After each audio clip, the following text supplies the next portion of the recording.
Radical. Last week I promised 2 uploads and I didn't get them uploaded last week. And since then, nothing has changed with Hulk Hogan. He's still dead, brother, so I can still kind of do that Hulk Hogan tribute type deal whenever. But since I was going to upload about DreamCastGuy last week, I've actually seen that he has another upload.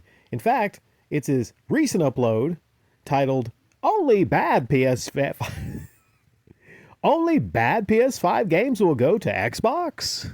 Is the question he asked in this 15-minute upload that he talks about. And this is kind of funny to me, as a lot of things Dreamcast do is funny to me. Last week, he glossed over the fact that Helldivers is going to Xbox, which is a huge deal. It is a huge game for Sony, huge game for PlayStation. And the fact that Helldivers was actually going to an Xbox system was big news.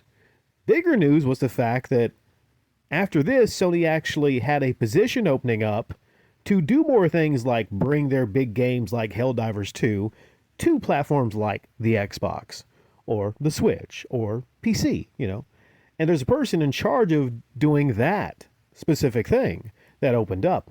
I forget the name that they called this person. But those two big things that dropped kind of point more towards Sony being more open to going third party.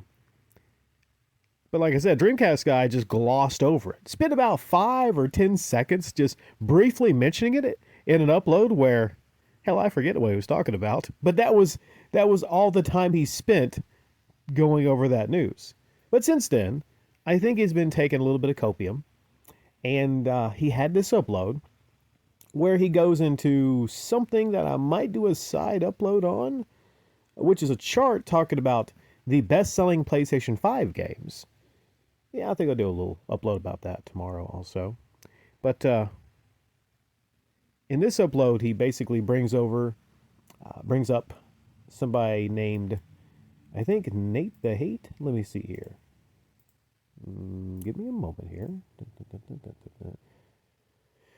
Nate the Hate saying that his opinion is live service and smaller games are the only ones that'll be going to Xbox. He's not expecting anything in the immediate future. And also DreamCastGuy talked about how right now, this moment, he agrees. He doesn't see anything but live service games going to Xbox and maybe some of those smaller games. And I think to myself, how many live service games does Sony have that are successful? Hell, the one, Concord, that's no longer a thing. And Marathon being put on hold. When you think live service games, you really do not think PlayStation. You think single player great experiences. You think the Spider-Man game, you think The Last of Us, you think Horizon Zero Dawn. You think about those games, God of War. Those are the games that I agree with DreamCastGuy. Actually, on one thing he said, which is the games that actually sell systems, sell PlayStation 5s. And there was a spike in PlayStation 5 sales when Ragnarok came out. So I think that is Sony's bread and butter. That the whole live service thing, I don't know. You think Xbox when you think live service stuff, especially shooters. And when you think about platforming games, you think, Nintendo. When you think solid single-player, first-party exclusives, you think Sony PlayStation. It's been that way for a while. At least that's what I think anyways. And before I go into my final thoughts on that, I just want to share some comments, which are really great up under this upload. One is from Mito550 Norliv, and this should be pinned. Hey, Dreamy, if you hear this, pin this one. This is a great comment here. Copium stages. Number 1, only old third-party exclusives will come to PC. Number 2, only old first-party games that didn't sell well on PS4 anyway will come to PC. Number 3, only the first game of a series will come to PC because the sequel releases soon exclusivity will be on PS4, PS5. 4, Only the last game of a series will come to PC. If you want to make sense of the story, you have to buy a PS4 to experience the other ones. 5. Only live service games will come day and date on PS5 and PC. 6. Only bad first-party games will come to Xbox. I think we're around this stage right now, I believe. There's 10 stages. 7. Only good first-party games will come to Xbox. 8. Only live service games will come day and date on PC, PS5, and Xbox. 9. Only bad first-party games will come day and date on PC, PS5, and Xbox. And 10. All games come day and date on PC, PS5, Xbox, and are cross-buy, cross-play, and cross-progression. Great comment there. I don't know if we'll get to that. I don't know if every single game is going to actually come out on PlayStation and then Xbox and, Nintendo Switch are going to do their thing. And I talked about how there will be eventually an end of exclusivity, and it seems like the market is kind of going that way, whether you like it or not. This is just a step down that pathway. Just a step. Like I said, Xbox, when they started putting their games on the PlayStation 5, it was only a matter of time. Well, I didn't think that it would get to this level, but it was only a matter of time until Xbox would see that success and decide to put mostly all their games on the PlayStation 5.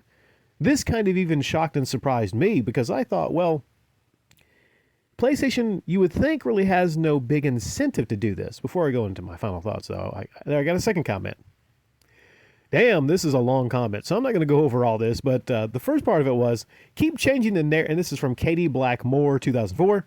Keep changing the narrative and moving the goalpost because you ponies are giving everyone so much ammo because you simply can't keep your mouth shut and keep contradicting yourselves daily. So let's get a little list. Number 1, having 2 consoles in the same generation is bad for Xbox. Having one weaker and one, harder to develop is. Yet you have the PlayStation 5 and the PlayStation 5 Pro in the same generation, and you're fine with it. 2, you say Xbox is trash, has no games. PS players never want Xbox games. They are trash. Then Xbox put the games on PS5, and you morons make them more popular than your beloved exclusives, such as Astrobot. 3, you say PlayStation will never put their games on any other platform. 4, then it moved to PS games on PC, but only old games, and PS will never put their games on Xbox. 5, PlayStation announces games going to Xbox. Now you change the narrative again because it will only be bad games. This is high-level copium, is what this is. This is what you're seeing right here.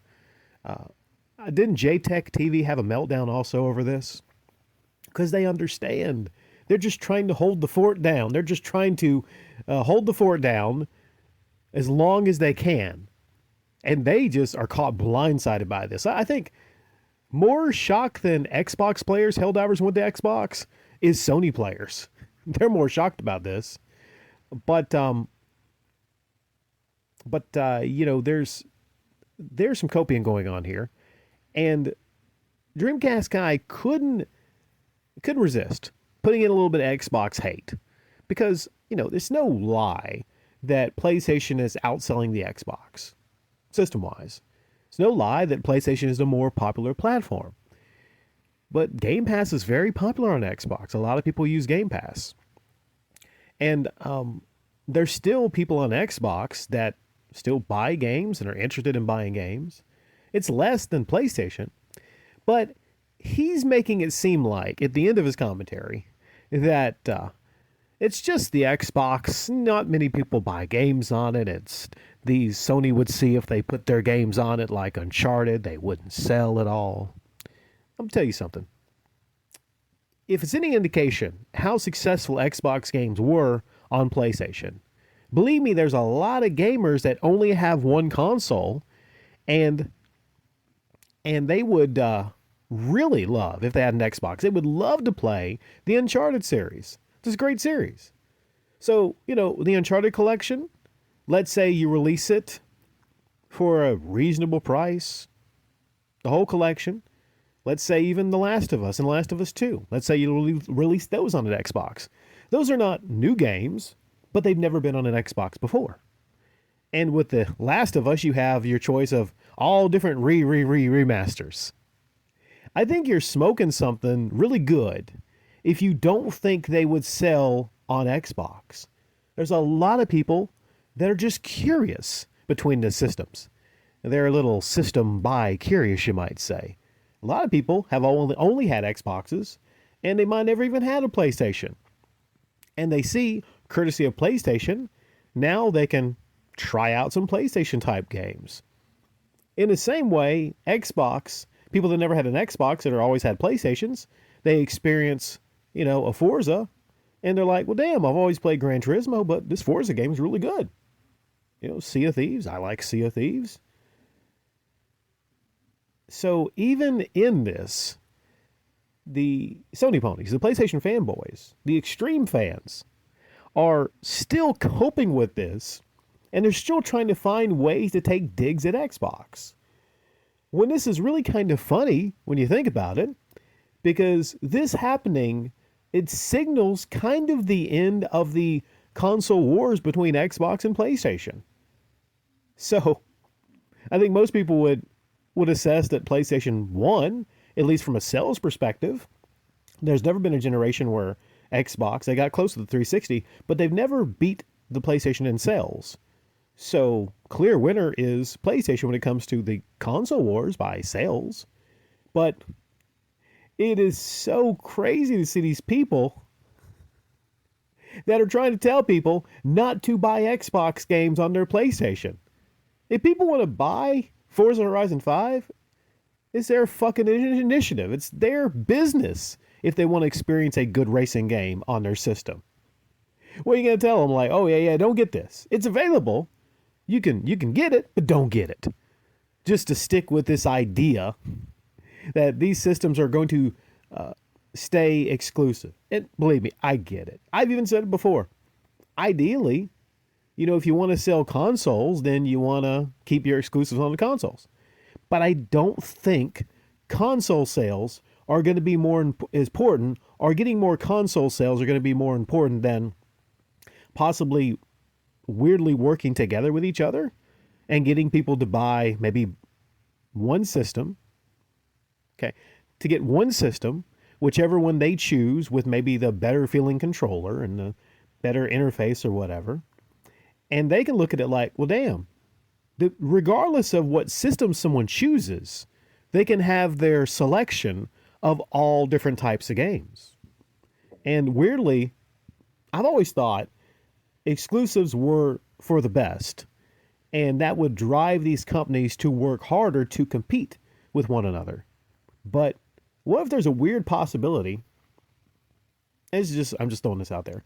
What if there's a weird possibility that Microsoft and PlayStation working together can further strengthen them both, and in that way, we won't see the end of maybe a system like the Xbox, or you'll still be able to buy Xbox consoles. Because things are not really good. They're not good from a sales perspective on the Xbox consoles. I haven't seen. Even with Game Pass, a lot of people play their Game Pass on the PC. So I'm just putting that out there. Maybe I'm wrong, but could it possibly be a really good thing if all the games go to both systems, and then you have your choice? It could even come down to like, damn, I don't like the look of the PlayStation 5. Maybe I get a Series X and I can play all these PlayStation 5 games on it. Or you like a lot of things about the controller on the PlayStation 5, and you're like, damn, I like this. If I could play Halo and Gears on this, I wouldn't have to go get an Xbox Series X. And ultimately, the best argument to be made is, with these systems being as expensive as they are, they used to be like, not that long ago, 2013, the PlayStation 4 launched it. PlayStation 4 launched it for only $400. Now, especially even with tariffs and everything going on, which that reminds me of another upload I gotta talk about. What if you could just get one system every generation and play all the games? It's been a while. I mean, we've never had that though. Going back 30, 40 years, you've always had to get the system with the games that you like. But what if, even in the late 90s, you could have got a system that you could play all the PlayStation games and all the Dreamcast games? Or, the several generations, original Xbox. Hey, you could play the first Halo, and you could play Sly the Raccoon. You know, you could play Crash Bandicoot on one system. I'm just saying that looks like what we're going to head to. It looks like it just from here, just from right now. But maybe I'm wrong. Maybe things should go back to the way they should be. Some people would say with just exclusives, but we're in uncharted territory where the Uncharted collection might one day go to Xbox. I think it's what it would be first. Honestly, it would be collections. It would be older games from their archive coming over to Xbox first. They would test the waters to see if those did well. And hell, a lot of people on Xbox, they might buy those a lot, because then they would say, "Hey, this is for the greater good." Because now, shit, next console generation, we might get day one, day and date PlayStation 5 games on the Xbox X Series 2.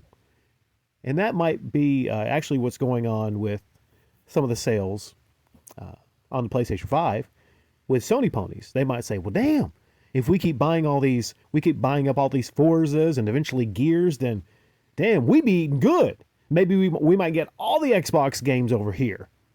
And then we won't need to ever buy an Xbox or even think about it because we're getting the games.